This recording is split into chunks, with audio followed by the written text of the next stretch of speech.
on se retrouve dans une nouvelle vidéo et je pense que c'est genre the question la plus posée sur mes lives, que ce soit sur Insta, sur TikTok. Là j'ai fait un live sur TikTok quand je me préparais et on m'a encore reposé la question. Genre la question de qu'est-ce que tu fais exactement en néonat, c'est quoi vraiment ton rôle en néonat, qu'est-ce qu'une journée type. Et du coup j'ai déjà essayé d'expliquer, mais c'est compliqué de faire une journée type dans le sens où les journées elles se ressemblent jamais. Mais je vais essayer quand même de vous faire un peu genre une journée, comment ça se passe. Du coup, on va essayer de faire ça. Je vais essayer d'être claire, de pas parler pendant 1000 ans. Mais première chose qu'on fait, donc je vais vous faire une journée type, hein, pas la nuit, parce que si je fais et jour et nuit, on n'a pas fini. Déjà, on commence, nous, à 6h45. Donc de 6h45 à 7h, en théorie, on fait les transmissions, donc avec les collègues de nuit. Sauf que en réalité, on finit très souvent vers 7h15 les transmissions, voire ça peut arriver 7h30 quand on parle vraiment beaucoup et qu'il y a beaucoup de choses à dire. Après, des fois, on papote aussi, c'est vrai. Après ça, en fait, on a du coup une feuille avec tous nos bébés. On a aussi un tableau avec tous nos bébés, les nombres de semaines, à quelle heure ils ont mangé, qu'est-ce qu'ils mangent, etc. Et là, c'est soit t'as un de tes bébés, parce qu'en fait on a 6 chambres mère-bébé et 2 tables de réa, donc en théorie on peut avoir 6 bébés, en pratique ça peut monter jusqu'à 8, c'est déjà monté jusqu'à 9, voilà. Donc soit t'as un de tes bébés, puisque comme j'ai dit on se les répartit en fait avec l'auxiliaire, en sachant que si un des bébés de l'auxiliaire a des soins infirmiers, et ben je vais faire ces soins là, c'est pas parce que c'est son bébé, c'est pas elle qui va faire sa prise de sang, tu vois. Parce que du coup, par jour et par nuit, on est une infirmière puéricultrice et une auxiliaire de puériculture. Jour et nuit, c'est pareil, on est toujours 2. Ça peut arriver un jeudi toutes les temps de semaine qu'on soit 3, mais c'est pas la majorité du temps. Faut savoir aussi, j'ai pas dit, je suis dans un niveau 2A, voilà. En niveau 2B, vous avez des soins intensifs et en niveau 3, vous avez une réa. Du coup, je disais donc, s'il y a un de mes bébés qui doit manger, et ben je m'en occupe. Si il y a aucun des bébés qui mange de suite, on se répartit. En fait, on a un classeur avec toute la traçabilité à faire. Donc il faut prendre la température des frigos le matin, des frigos des biberons, des frigos des médicaments, du frigo de la biberonnerie, du congélateur de la biberonnerie. Il faut vérifier toutes les tables de réa, donc vérifier les aspi, vérifier si l'oxygène ça marche, si la lumière sur les tables elle fonctionne, s'il y a bien un kit de VVP à disposition, des masques, son d'aspi, etc., etc. On vérifie nos 2 tables.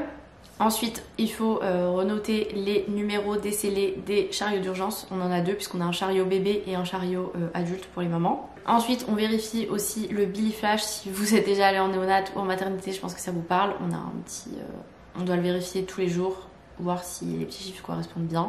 On a aussi un chariot de tire-lait à nettoyer et à re-remplir avec liquide des tétrelles pour les mamans, les biberons, etc., etc. Est-ce que j'oublie un truc dans les tous les jours? Je crois que c'est bon.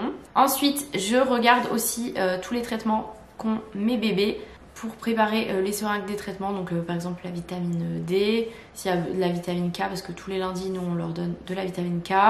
Bref, je prépare tous mes traitements du matin. S'il y a des traitements qui sont sur l'après-midi, je les préparerai plus tard parce que je vais pas les faire à l'avance. Parfois quand j'ai pas le temps, ça peut arriver que du coup l'auxiliaire prépare les traitements par exemple pour son bébé si moi je suis occupée dans un soin. Ensuite je vais aussi un peu planifier ma journée, regarder si j'ai des bilans sanguins à faire, imprimer les bons s'il faut. Souvent les filles de la nuit elles le font, elles impriment les bons, elles préparent les tubes, etc. Regarder si on a d'autres choses à faire, des PEA, les buteries, bref tous les petits soins comme ça. Il peut y avoir aussi qu'on ait des soins en IV, des antibiotiques à faire. Ensuite par exemple, on va dire que là, il y a un de mes bébés qui doit manger. Donc le matin, ce qu'on fait, c'est que on le pèse. Voilà, on pèse sans les vêtements, sans la couche, ou alors avec la couche, mais tu soustrais le poids de la couche. Tous les bébés sont scopés aussi, donc on soustrait le poids des électrodes. Souvent, le bracelet de SAT, on l'enlève parce qu'il s'enlève facilement, alors que les électrodes, ça colle, donc on les laisse. Le lundi, en plus du poids, ce qu'on fait, c'est qu'on mesure le périmètre crânien, donc le tour de la tête et la taille, tous les lundis. Ensuite, on va faire les soins, tout ce qui est soins du cordon, soins du visage, etc. Soit c'est nous qui les faisons, soit on fait avec les parents, soit on leur montre tout ça. Et on fait ensuite l'entretien de la chambre. Donc on change, sur le plan de change, on a une sorte de drap, je sais pas comment ça s'appelle. Bref, on a un truc qui protège le change, on l'enlève. On peut nettoyer le berceau, changer les draps, nettoyer le scope, nettoyer tout l'environnement bébé en fait. Si le bébé est en couveuse, on nettoie aussi la couveuse, l'intérieur de la couveuse avec de l'eau, on change les draps, l'extérieur de la couveuse avec le produit désinfectant. On remet aussi dans la chambre s'il y a besoin de couches, les petits caches thermomètres parce qu'on prend aussi la température le matin bien sûr, et le reste des constantes, et en plus il peut y avoir des surveillances de tension ou autres. Bref, on fait tous les petits soins.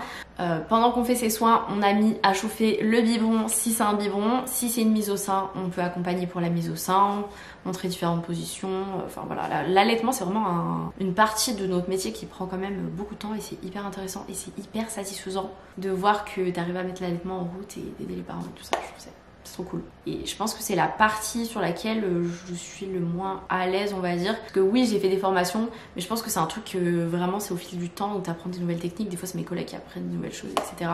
Il peut du coup, au niveau de l'alimentation, aussi avoir des alimentations par SNG. Donc soit c'est un bébé qui est vraiment trop endormi, tu passes direct sur la sonde, mais ça c'est assez rare chez nous. On essaie quand même toujours de donner au biberon ou de faire une petite mise au sein avant de passer directement toute l'alimentation par la sonde. Après ça va dépendre du nombre de semaines, de kilos du bébé, de comment il est réveillé, tout ça, tout ça. On va bien sûr du coup donner aussi les traitements qu'il y a à donner. Et après t'as toute la partie paperasse, on va dire, sur l'ordi. Ça c'est, on est quand même beaucoup sur l'ordinateur, hein. À l'hôpital, oui, on voit des gens, tout ça, mais on est quand même beaucoup sur l'ordinateur parce qu'en fait, tout ce que tu fais, tu le traces sur ton ordinateur. Toutes les constantes, le poids, la température, tout, le Billy Flash, parce qu'on fait le Billy Flash aussi le matin jusqu'à J10 du bébé et le soir aussi. Mais bref, on note tout sur l'ordi, combien il a mangé, dans quelle position il était, quelle température, s'il a un berceau chauffant, quelle température, s'il a une couveuse, quelle est la température de l'air, la température du bébé, le pourcentage d'humidité, genre tout est vraiment noté sur le logiciel, tout. Ok. Et il y a des fois où t'enchaînes plusieurs bébés, du coup t'as pas le temps de noter tout de suite et tu te retrouves après t'es occupé de 3 bébés où t'as 1 milliard de choses à noter, donc j'espère que t'as pris des petites notes parce qu'il faut rien oublier. On note aussi s'ils ont fait urine, sel, enfin l'état de la peau, si on a fait des soins particuliers, si on a mis des crèmes particulières, si on a un érythème fessier, enfin beaucoup de choses quoi. Donc comme j'ai dit tout à l'heure, il se peut qu'il y ait les parents en journée ou pas. Et la nuit c'est pareil, soit ils peuvent dormir là, soit maman, soit papa. Quand maman est encore hospitalisée, bien sûr du coup c'est la maman qui reste parce qu'on s'occupe aussi des mamans, mais ça je vais vous en parler après. Bref, une fois qu'on a fait toutes les transmissions, tout ça, soit on refait la même pour un autre bébé, soit comme je vous ai dit, on peut s'occuper des mamans. Alors, on fait tout ce qui est prise des constantes, donc prendre la température, surveiller la douleur, prendre la tension. S'il y a des injections d'anticoagulants, donc du Lovenox à faire soit le matin, soit le soir, ça dépend quand ça a été commencé. Après, par contre, tout ce qui est au niveau cicatrices, examen gynéco, tout ça, c'est les sages-femmes de la maternité ou de la salle qui viennent voir les mamans. Donc voilà, on s'occupe vraiment de constantes et douleurs principalement. S'il y a des prises de sang aussi, on peut faire. S'il y a des analyses d'urine des mamans, tout ça, on peut faire. Mais tout ce qui est gynéco, c'est pas mon rôle quoi. J'ai pas fait d'école de sage-femme.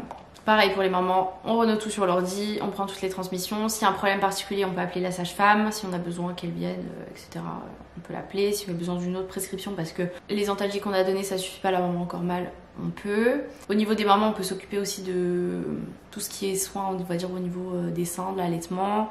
Si la maman veut pas allaiter, on peut faire des cataplasmes d'argile aussi pour les douleurs, mais des cataplasmes d'argile par exemple sur la longue durée pour stopper l'allaitement. Enfin, il y a beaucoup de choses qu'on fait en vrai. Voilà, après au fil de la journée, en fait, la journée elle tourne beaucoup autour du rythme des bébés et de leur alimentation en fait. Parce que, par exemple, t'as une prise de sang vers là maintenant, le bébé il est en plein sommeil, il a mangé il y a 2 heures, tu vas pas aller faire ta prise de sang maintenant. Tu fais ta prise de sang, tu vas attendre qu'il mange, tout ça, qu'il commence un petit peu à s'endormir, et là tu pourras aller faire ta prise de sang parce qu'il aura mangé, il sera apaisé, un petit peu de sucre dans la bouche et ça passe tout seul. Les antibiotiques, ça par contre c'est à tes heures régulières, hein. De toute façon ça réveille pas forcément le bébé quand tu les fais. Voilà, ensuite toute la matinée se déroule comme ça, on continue les alimentations, accompagner les bébés, les mamans, tout ça.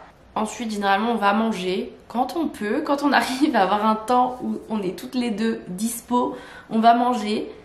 En vérité, c'est souvent vers c'est rare qu'on mange quand même avant 14h. Hein. On mange quand même assez tard, je trouve. Et après, pareil, l'après-midi, ça se renchaîne au niveau des alimentations, tout ça, en sachant que de jour comme de nuit, on peut avoir une entrée en urgence, on peut avoir des réanimations à faire sur les bébés. Si un bébé de la salle qui arrive pas bien à respirer, faut qu'on pose un sac de hood, enfin bref. En fait, il y a plein de petits soins qui peuvent se rajouter en plus. Il peut y avoir des entrées, des transferts d'autres hôpitaux aussi, donc des bébés qui viennent pas forcément de naître, mais qui peuvent... Des fois, c'est des grands prémas qui sont nés genre 500 grammes, mais ça fait déjà 1 mois et demi qu'ils sont sur Terre. Et ils peuvent être transférés dans notre hôpital parce que l'autre hôpital a plus de place et nous on a de la place. Donc on peut avoir ça comme entrée, accueillir les parents aussi parce qu'il y a des fois des bébés qui naissent pendant la nuit et du coup les parents ont vu vite fait le bébé mais ensuite la maman allait se reposer. Donc du coup elle vient dans le service, il faut qu'on présente le service, on explique comment ça fonctionne, qu'on l'emmène dans sa chambre. Quand c'est une voix basse elle peut venir direct après les 2 heures de salle de réveil dans le service. Mais si c'est une césarienne, elle reste en surveillance en maternité. Parce qu'on sait jamais ce qui peut y arriver, nous on n'est pas formés pour surveiller la césarienne, d'accord? Donc voilà, en vrai on a pas mal de missions à faire et puis je vous ai dit toute la journée c'est alimentation, biberon, sein, nanan, les transmissions à chaque fois, bref tout ça. Un truc aussi qu'on fait bien sûr quand on a pris le poids, il y a une petite courbe là dans le carnet de santé à ne pas oublier, remplir le poids tous les jours ça va jusqu'à 28 jours je crois, ouais ça doit être ça. Pas oublier ça parce que des fois quand on les récupère des autres hôpitaux ou quoi, c'est pas rentré, c'est pas rempli. Alors que au moins t'as l'évolution, tu vois la courbe. J'ai oublié de vous dire aussi, le matin, dans la matinée vers 9h, 9h30, on fait une relève avec le médecin. Voilà, pour faire un peu un état, parler des bébés, voir s'il faut augmenter leur alimentation. Bref, il y a des traitements à ajouter, à arrêter, enfin bref, faire toute une relève sur les bébés. Et dans l'après-midi, souvent quand on a le temps, on va préparer les biberons, c'est nous qui les préparons. La biberonnerie elle est en dehors du service, dans le même étage, hein, mais en dehors du service. Et du coup, il faut tout habiller, Charlotte... un tablier, bref, bien se laver les mains, tout ça, aller préparer les biberons. Donc on prépare des petites étiquettes, on prépare généralement sur 24 heures. Ça dépend un peu, des fois on peut préparer sur moins que ça si c'est par exemple du lait à décongeler parce qu'il se conserve que 24 heures une fois qu'il est décongelé, donc pour pas être ric-rac. Mais bon, si je vous parle de tous les détails de comment faire les biberons, on n'a pas fini parce que c'est une chose simple mais il y a quand même plein de choses à penser et à faire. On a du coup un classeur de traçabilité avec quel lait on a utilisé, si c'est les maternelles, noter à quelle heure il a été tiré ou à quelle heure il a été décongelé. Si c'est un lait artificiel, noter la référence, etc. À quelle heure tu as préparé tes biberons, quelle quantité, combien de biberons, plein de choses à noter. De toute façon, à l'hôpital, tu fais beaucoup de choses, mais surtout tu traces toujours tout ce que tu fais, toujours. Du coup, dans la journée, on peut faire aussi d'autres transmissions, autres que noter s'il a mangé, si elle urine, tout ça. Faire des transmissions sur un truc particulier, sur l'allaitement, sur la douleur. Bref, je connais les transmissions ciblées. Et on fait aussi un petit résumé de prise en charge, c'est ce qui apparaît quand on imprime la relève. Donc tous les jours, les filles de nuit, elles changent le nombre de jours et de semaines du bébé. Et nous, la journée, on change le poids et après les autres infos, si par exemple on a changé l'alimentation, si on a changé la température du berceau, de la couveuse. Bref, on met tout à jour pour que quand on imprime les relèves pour les filles de nuit, et elles aient toutes les infos quoi. Du coup, ça c'est vers 19h que les filles de nuit arrivent, on fait les transmissions. Jusqu'à 19h15 en théorie, parce qu'on finit en théorie à 19h15. En pratique, vas-y 19h30 au moins. C'est sûr, on décale tout le temps. Mais voilà, je pense que je vous ai à peu près tout dit. Après, dans la journée, il peut aussi y avoir la psychologue qui vient, l'assistante sociale, parce que des fois, il faut gérer des problèmes sociaux. S'il y a des sorties, il faut faire les conseils de sortie. Il y a plein de petites choses qui peuvent se rajouter en plus, mais voilà, principalement, c'est de l'accompagnement quand les parents sont là. Voilà, je pense que j'ai à peu près tout dit. J'espère que j'ai rien oublié. Si vous travaillez en néonat et qu'il y a des choses que j'ai oubliées, n'hésitez pas à le mettre dans les commentaires, ça pourra aider ceux et celles qui vont ou bosser en service de néonat ou qui vont faire un stage dans ce service. Voilà. Après, chaque service a une organisation différente. En tout cas, j'espère que cette vidéo vous aura plu. Si vous avez d'autres questions sur la néonat, n'hésitez pas aussi à me les poser en commentaire. N'hésitez pas à mettre des petits pouces si vous avez aimé cette vidéo et qu'elle vous aura été utile. Je vous fais des gros bisous et on se dit à plus tard pour une prochaine vidéo.